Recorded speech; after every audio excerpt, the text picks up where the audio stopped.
Most of us now have a device in our pockets that can access more information than is contained in all the academic libraries of the world combined, and that's, in many ways, that's astonishing and it's empowering.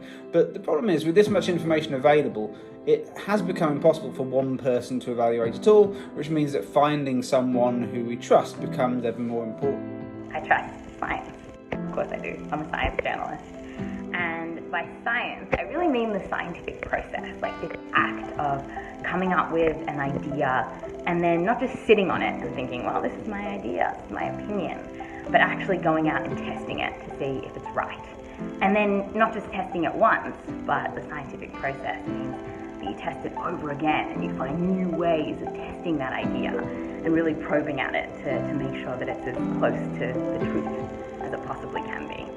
We should have trust that the process that scientists and journalists go through can help us to, however imperfectly, learn the truth about science, about politics, about health, whatever the topic may be. As an evidence-based physician, I tend to look to the evidence and the science. That doesn't always mean that the process that I trust won't necessarily disappoint me in the answers that we get. But I think that is, for me, one of the most important things, looking at how the evidence was accrued.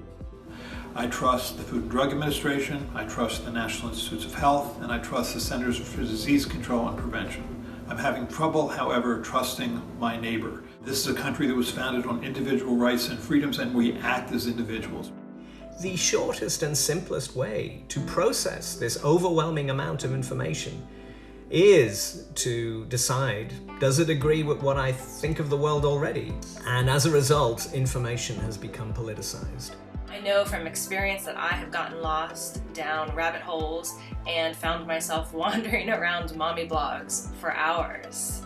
However, I usually find my way back to government-sponsored public health websites, or I ask a trusted physician or medical expert. And I've definitely been known to ask medical Twitter a time or two. I trust the individuals, the entities that aggregate the science in a responsible manner. And right now that's entities like the Public Health Agency of Canada, that's like the World Health Organization, that's like the scientists that are trying to do their best with the available evidence. In this era of information overload, speckled with fake facts, alternative facts, and anecdote masquerading in science, with politicians and hucksters torturing data until it surrenders to their wishes, it's important to ask the question, whom can we trust? But there's no simple answer, because nobody has a monopoly on the truth. There's nobody who is immune to being seduced by cherry-picking of data. So what do?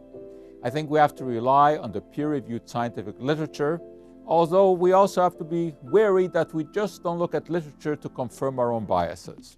And keep in mind that the peer-reviewed literature is not infallible, and that sometimes conclusions have to change as new evidence emerges. It's also helpful to keep in mind a little phrase that was popularized by President Reagan. Trust but verify. That's critical in politics, but it is also very important in science.